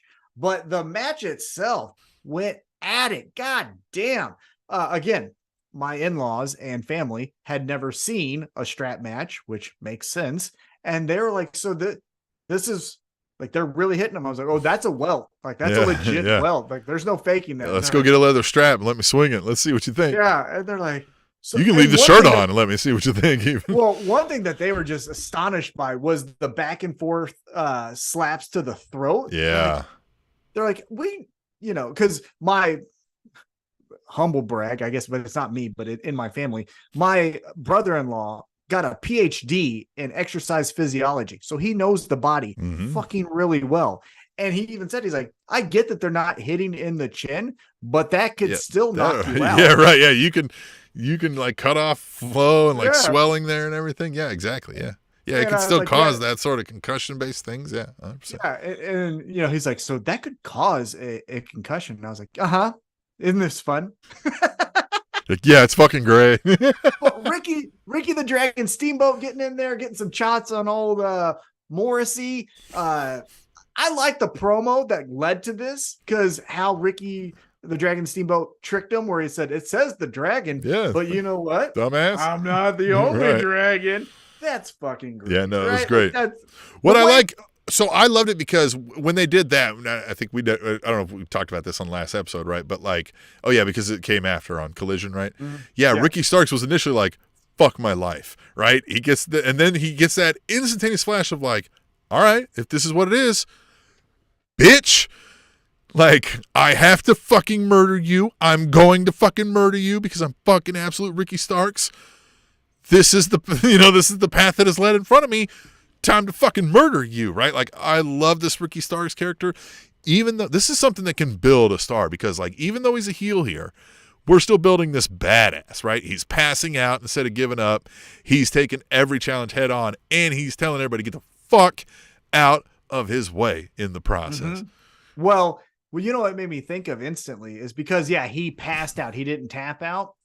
Blackpool Combat Club, from everything that we can tell, is a heel group. Kind of felt like we're doing maybe a double switch where Saturday we're going to hear from Bryan Danielson. I wouldn't be shocked if he says something to the effect of, I did that for Ricky the Dragon Steamboat. You don't pick on elders, but you also don't poke the dragon. And I'm the true dragon here in AEW, and does some like, and you fans here suck, all, easy stuff. Then Ricky Starks comes out and is like, do an I Quit match. Cause that's where I think we're going to lead to is, you make me say it then.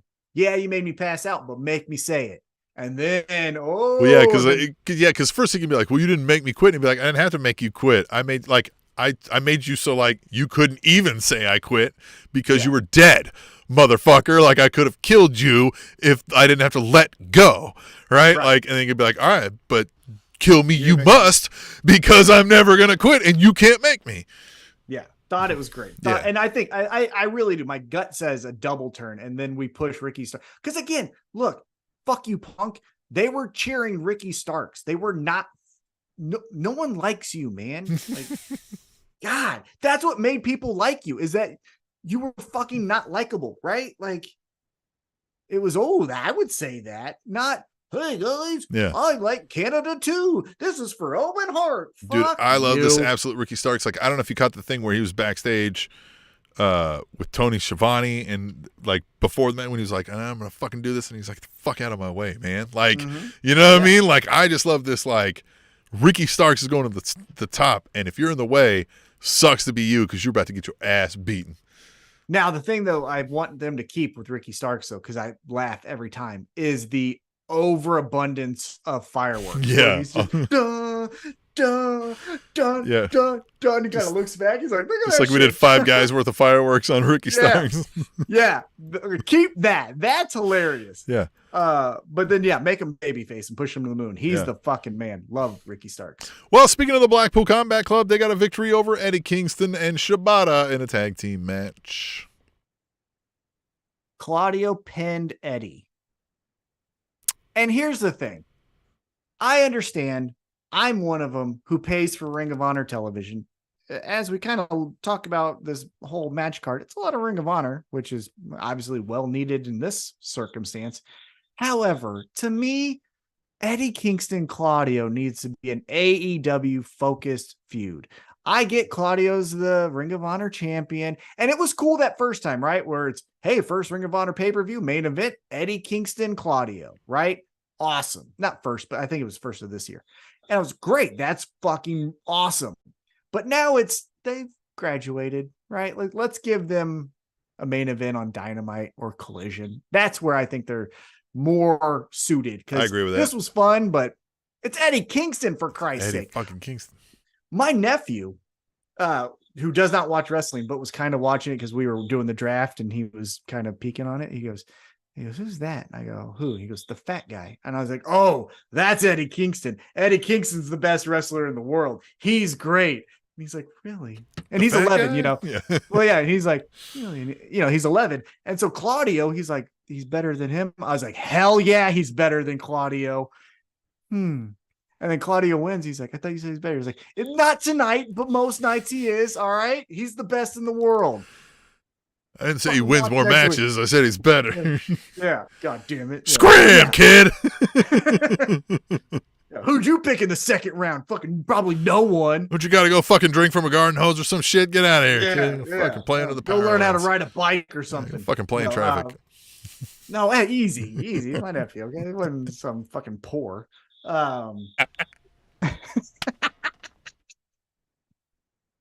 Wasn't one of the pores. Jesus. Yeah, it wasn't one man, of the pores. Not a fucking scumbag over here. Yeah. Jesus. But yeah, no, so it was a good match, but I wish Eddie would have won because, again, Eddie Kingston should win everything. Theo in the chat says, I agree, background cricket. Bret Hart should show up on the Spanish announce table. Yeah, I wish I could find this thing. I don't know where it is. It sucks. I hate it. But I didn't know Theo could speak cricket. That's great. You should tell us more about what this cricket It's is. obviously Theo. He probably says CM Punk should have got fired. Yeah. I wonder if he was on the outside legal counsel. All right. Takeshita defeated Kenny Omega. So, yes, that was a great match. Very good. We're not moves guys, so we will kind of blow past that. Who is their next target? Who is their next target? I'm excited about that. And I like this, man. We said it early on. Next painting. We said it early on. I was like, I don't care about this Takeshita guy. Like, he's not going to be anything. And you were like, pause, because you saw it before. A lot of us thought you were like, if we get him to turn heel because Don Callis has corrupted him. And now I tell you Takeshita with Don Callis. And I was like, okay. Yeah. And yeah, I like this, right? Takeshita being the killer, just doing his pit bull bidding. Good stuff. And to do it to unveil a painting. Who's ever done that? That's if every awesome time and is a original. painting, yes. Yeah. And I love that they're using the music, if we can use that term, for Don Callis still. I mean, if you really build him up, say he keeps winning matches, because he already beat Kenny Omega, so it's not like you beat too many more people other than that. And it becomes a thing of like, well, who's on the hit list next? And then, oh my God, Tim, think of this visual. Oh, this will be a great fucking interview. We're going to mark out for this. Say he beats 4 or 5 more guys. So then we have Jericho, then we have Kenny Omega, and then we have Eddie, Hangman, whoever it is, right? And you have Don Callis in like an old timey library, like smoker's room. And those paintings are behind him as he's talking about what Takeshita can do. And it's all the paintings of the people that they've taken out. That's fucking cool. I like that idea. And here's what can be the fun to end all that, right? So that run's happening. Takeshita taking all the people. We got all the paintings. And one day, Don Callis goes to reveal the next target. And lo and behold, Don Callis is on that painting. Oh! Why am I on this painting? Flop! And somebody has turned Takeshita against Don Callis. Oh, I was going to go the other way. I was going to say Don Callis does it, and it's Takeshita. No, Don Callis gets his comeuppance finally. They turn Frankenstein's monster against him. I mean, that's a great idea. I will push back on this one thing, though. What if it was heel Kenny Omega again, and then we get 69 Me Don? 69 Me Don. Yes. That's it. Could be Kenny Omega. That's it, right? It could be Kenny Omega the whole time, right? And he, all of a sudden, it's Don Callis, and he's like, what is this? And then Takeshita just fucking rips him a new asshole. And then Kenny Omega walks in, and he was like, says some cool line that Kenny Omega can come up with that I can't think of right now, right? And then, Yeah, but I mean, I love Kenny Omega with Don Callis. That's what I'm saying is you reunite those guys, and then you do the 69 I see what you're Don. saying. Yeah. Oh, I see what you're saying. Like, so Takeshita's on the painting, and then Kenny Omega takes him out. Yeah, you can get that too. Yeah. All right. Bullet Club Gold racking up victories, defeating FTR and the Young Bucks here. The Gangbang Gang. Gangbangs. Which Matt. We Jackson. love gangbangs. I mean, October 10th, you're probably going to hear that. Matt Jackson. That's what the cricket's saying. Yeah, fucking cricket. God damn it. I'm so sorry. I really wish I can't find it. Matt Jackson, though. So we're in Chicago. Matt Jackson, when he does this humping motion, is so stupidly funny when he's like, yeah, huh? You like it? You like it? And man, they got it. Here's the other thing, though. Look, Dax, your buddy got fired, and we're sorry. But can you fucking let it go? So they do the BTE trigger, right? And Matt Jackson does his BTE trigger, and Dax looks at his watch, it's clobbering time, looks at his watch, wearing the Chicago. It's like, I get it, man, but do you want to go with him? Yeah, are you going to hang out on this? Like, yeah, and that's the thing. I'm not saying he should do it. However, I wouldn't hate it if we found out Tony Khan said, hey, tired of all this bullshit. If you don't want to be here, there's the door. And House of Black and FTR left. Wouldn't hate it. Look, I love FTR as a team. I think they're great. They're putting on some of the best tag team wrestling of all time. House of Black is a fun, spooky, fun thing. I love Brody King. I think he's the star of that group. But if they left, if I don't have to have any more CM Punk references, fantastic. Fantastic. Fuck that guy. You know what I mean? Anyhow, so yeah. That's what we got there. All right, and then the finale. Jon Moxley winning the International Championship, defeating freshly squeezed Orange Cassidy, who does not have a catchphrase. Man, this was a match, wasn't it? They went after it, and it was this. So this is the type of match I want more of from AEW. Mm-hmm. And tonight we had Chris Statlander, who was not before the main event, but we don't want to do a complete rundown of the matches. But it was Chris Statlander versus Emi Sakurai. And here's the thing: Emi is fine, but we need more dominant champions. And what I mean by that is, in this Moxley Orange Cassidy match, it was legitimately one-way traffic, right? Like, one guy was fucking bloody, one guy was getting cross-faced, one guy was hanging on for his dear life, where Jon Moxley was just trying to end the match, but I couldn't there. But like, he was always in control. It was never at once, I mean, there might have been moments, but you get what I'm saying? Like, Jon Moxley was in control of that match the entire time. And I want more of that from our champions. Like, I don't want this back and forth with 18-year-old Nick Wayne. Fuck that. Yeah. If you're Jon Moxley, beat that motherfucker in 30 minutes. You know what I mean? I thought this was great, and Orange Cassidy has delivered in so much over the time that he's been the AEW International Champion, and of course, since he's been here. And I like that this was the main event of the show. Mm-hmm. Yep. I like that match. I like that we're booking MJF versus Samoa Joe, right? I like that we're booking Swerve versus Hangman, which we haven't talked about yet. We'll talk about that, right after this, yeah. But it's this kind of stuff you're talking about. With AEW, we don't get these kind of things in WWE. It's one of the primary reasons I think you and I don't watch this. Like, we don't get these level of stories with these sort of matchups, right? Yeah, you can get some dream matchups, if you will, over there, but there's no substance behind it. And I also want to give credit, aside from this match, where AEW does a good job at sort of that clean break, right? Like, we're on to MJF versus Samoa Joe now, right? We're on to, you know what I mean? Like, Swerve and Hangman now, right? Like, they find ways to kind of clean break often, and I like that. And this was, I think we knew this was coming, right? Moxley was going to win this. We've had a hell of a run with Orange Cassidy. There was nothing left to do with this run. I am interested in what we do next with Orange Cassidy. Do we elevate him, or does he take a pause and just kind of hang out for a while? Yeah, I think he may be pausing just for a moment or two, but then comes back fury unlike anything we've seen, right? Because he kicks off tonight's episode of Dynamite saying, hey, I'm still going to be here every week, right? Every week, yeah. That doesn't fucking make me stop being a AEW wrestler just because I don't have the title. So you'll see me next week and I don't have a catchphrase. And then he has to I love eat that, it. by the way. Yeah, but then he has to eat it when he hears Jon Moxley's music come, and then I love that. Jon Moxley he sold stuff, that too, Mr. Whatever, we're getting it ain't all whatever now, is it?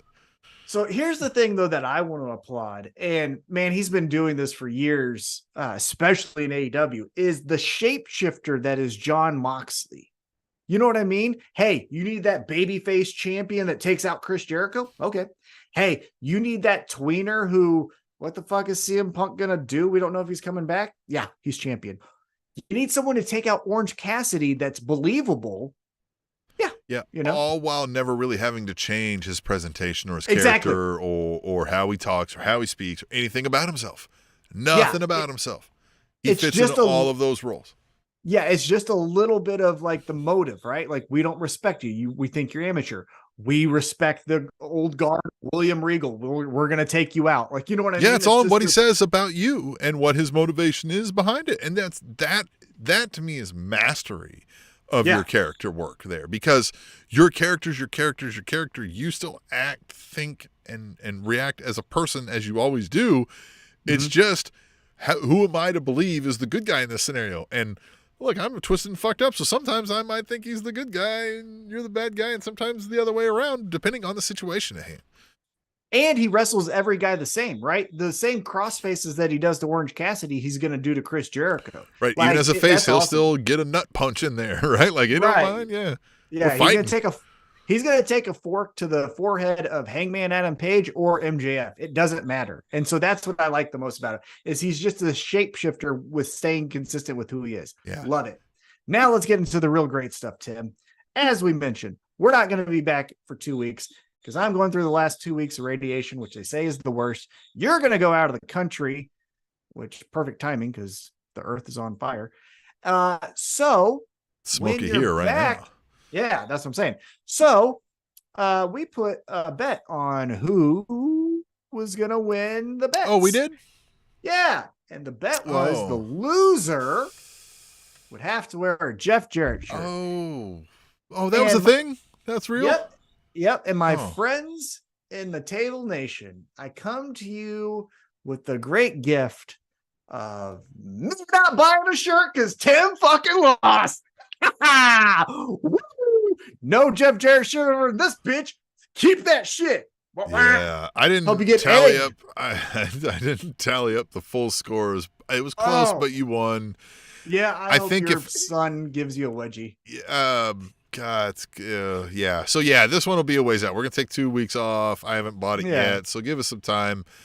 Yeah. If it will be no later than the next time we have picks, but I'll get it as soon as we get back. Right, I'll put it on order. And for any longtime listeners listening to the podcast, or if you check out the YouTube later, this isn't the first Spanish Announce Table t-shirt bullshit. He's gonna get it. It's going to be on his back. He's gonna wear it on this episode. And Tom's like, I'll buy the shirt and bring it to his fucking house. I'll buy the fucking thing and put it on you. I don't give a shit. We ain't doing this. One arm, I'm gonna wrestle you down and put this fucking shirt on you. Yeah. Be wearing it on your fucking ass. Yeah, we're not doing this t-shirts are sent out today kind of bullshit, Tim. You're gonna wear that fucking shirt. Yes. Oh, I'll wear it. Oh, yeah. I told you, I said it looks like a Wyoming tourism shirt where he replaced the wolf with himself.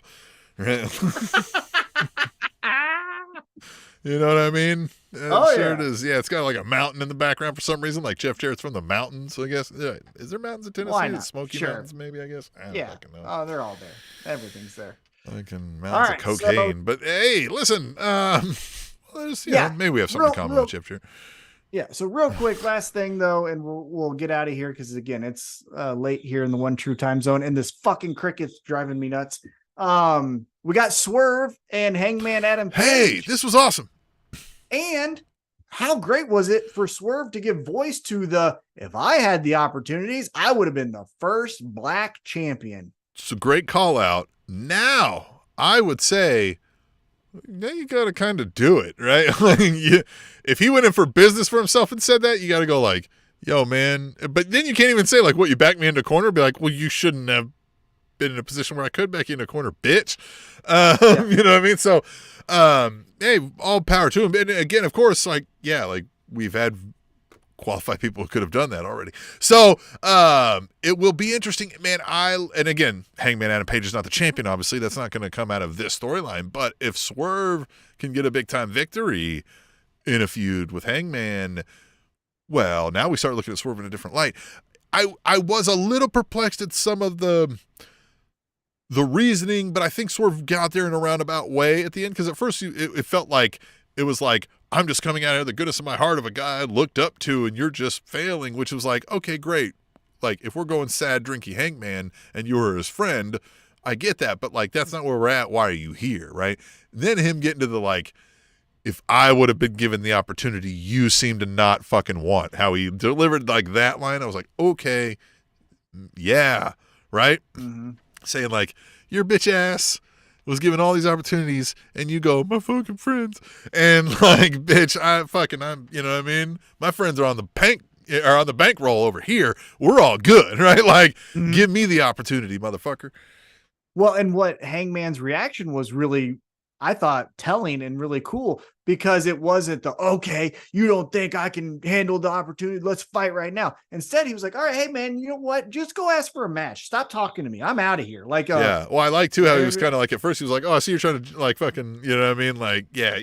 Or no, that was, but anyway. Yeah. Well, it felt like maybe Hangman thought Swerve was telling the truth. Maybe he's telling the truth. I will say this. I did feel like Swerve felt a little nervous sometimes delivering some of these lines, but he Yeah. also felt like he was maybe sick, so I just kind of looked over some of that. Like, Oh, his eyes looked like they were something. Well, because he missed I think he missed All Out because of illness. Remember? yeah, okay, Or gotcha. collision. Yeah, they missed a collision because of an illness. It was So him maybe and he was Britt sick. Baker. Yeah. Yeah, maybe he was sick. I forgot about that until just now. Yeah, it did look like maybe there was some like, what the fuck was I supposed to say? Oh, it was this. And that's what I kind of mean. thing. But he eventually got there and he hit it. And Yeah. I was like, I love this. And again, these are the kind of feuds that I want more of, right? This is Yeah. what I want, right? We don't need a title on this. We just need these fellas to start hating each other, right? Everybody's got some rivals, right?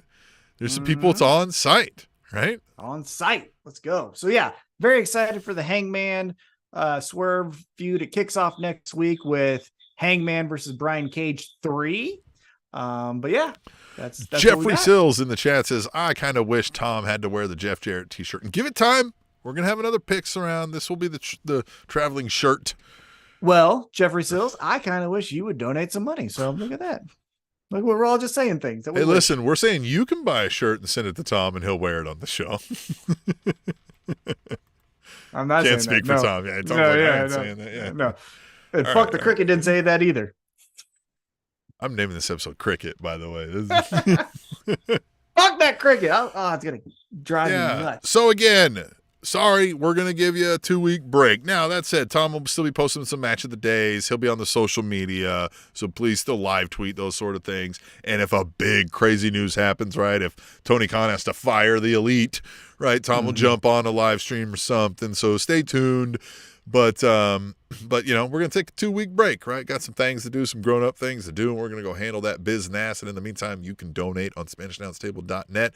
But for Tim, for Tom, and for the cricket, we'll see you in 3 weeks. The Spanish Announce Table.